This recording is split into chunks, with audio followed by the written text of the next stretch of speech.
നിങ്ങളുടെ സ്റ്റാർട്ടപ്പ് ഇതേപോലെ ഫെയിൽ ആവാതിരിക്കണം എന്നുണ്ടെങ്കിൽ ഫസ്റ്റ് ടൈം ഫൗണ്ടേഴ്സ് ചെയ്യുന്ന ഈ 7 മിസ്റ്റേക്കുകൾ നിങ്ങൾ എന്തായാലും മനസ്സിലാക്കിയിരിക്കണം. ഫസ്റ്റ് വണ്ണാണ് സ്റ്റാർട്ടിങ് എലോണ്. നിങ്ങളുടെ സ്റ്റാർട്ടപ്പിന് ഒരു കോ ഫൗണ്ടർ ഇല്ലെങ്കിൽ നിങ്ങൾക്ക് സ്റ്റാർട്ടപ്പ് ബിൽഡ് ചെയ്യൽ ബുദ്ധിമുട്ടുള്ള ഒരു കാര്യമാണ്.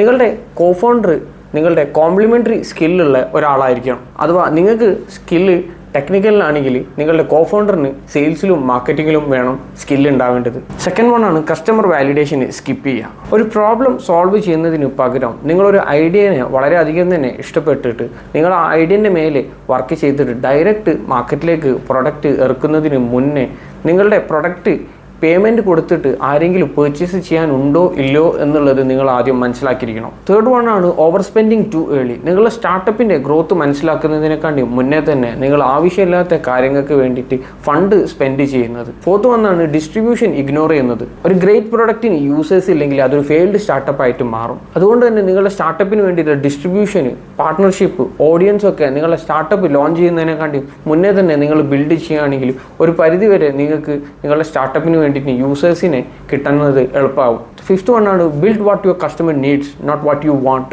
നിങ്ങളുടെ കസ്റ്റമേഴ്സിനോട് റെഗുലറായിട്ട് നിങ്ങൾ സംസാരിച്ചിട്ട് അവരെ പ്രോബ്ലംസ് എന്താണോ എന്നുള്ളത് മനസ്സിലാക്കിയിട്ട് വേണം നിങ്ങളുടെ പ്രൊഡക്റ്റും നിങ്ങളുടെ സർവീസസും ഡിസൈൻ ചെയ്യാൻ വേണ്ടിയിട്ട്. സിക്സ്ത് വണ്ണാണ് റിട്ടേൺ എഗ്രിമെൻറ്റ്സ് ഒന്നും തന്നെ ഇല്ലാതിരിക്കൽ. വെർബൽ പ്രോമിസ് നമ്മൾ കൊടുത്തു കഴിഞ്ഞാൽ അത് എന്തായാലും ഭാവിയിൽ കോൺഫ്ലിക്റ്റിലേക്ക് പോകുന്നതാണ്.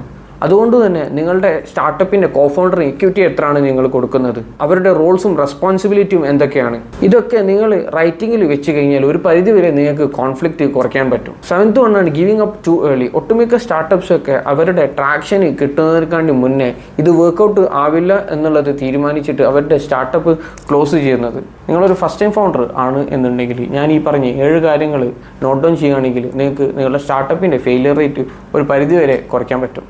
Thank you.